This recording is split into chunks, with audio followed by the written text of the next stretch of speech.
Yo, yo, yo, what's up? This is the professor, and I'm here to talk to you guys today, actually about a question that I've had numerous different students bring to me. And the question is, yo, what makes a successful anatomy and physiology student? And I tell them, hey, you got to look at this from a personal perspective. What gives you personal success in anatomy and physiology? I've been a professor for over 15 years. And in all my years of working with students, there's four things that I've seen that's worked for them. Going back to school and working on my PhD, I applied these same things in my classes and I've seen success. And I wanted to just share them with you. Four things that can give you personal success in anatomy and physiology or any other science class. And that's you can gain that success by listening, by watching, by doing, and by conversation. And this is what I'm talking about. When I say by listening, you know, people listen different ways. So one way is to record your class. I don't have a very long attention span for long lectures, so I record my classes. I found that I can record my class and I listen to it on my way home, and I listen to it on my way to class. So you can download a free app for your phone and record classes easy. Attending class, but hey, look at the way that you attend class. Where do you sit in the class? What do you do during the class? Do you need to snack on something during class? There's a lot of things that go into how you attend class. And then the third thing are videos. Are you listening to different videos like YouTube videos? Are you subscribed to this channel? Are you listening to these videos? These things can help you learn by listening. Also by watching. Once again, different videos like this one. Animations. You'll be amazed at what animations will do.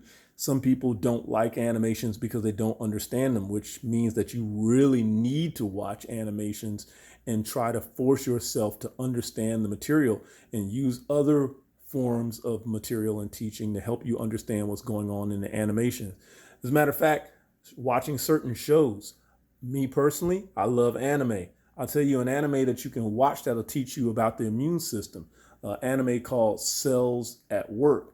Cells at Work actually uses real terminology to explain how your immune system works, and it's extremely accurate. Now, I don't know if your white blood cells really wear camo and if they dress up like they in the special forces like they do in an anime, but the way that the cells and the way that the different organisms act in the anime is very realistic. You also gain personal success by doing. Look at your type of volunteer work. If you're saying, hey, I want to be a nurse, well, okay, what kind of nurse do you want to be? You want to work in pediatrics? If you want to work in peds, you need to start asking yourself, are you doing any volunteer work with kids? Are you volunteering at a peds office? Work with models. Right now, you might not be able to work with models. However, if you go in with some friends, you may be able to buy some models online. Apps work great. Some of these apps out here get kind of expensive, but there are free apps out there. Me personally, I actually have like three different apps downloaded on my cell phone because I don't like each one. Like each one, in other words, each one is not perfect, but I can find what I need between the three apps, and that does it, well for me. Educational software. Some of you, your colleges purchases educational software.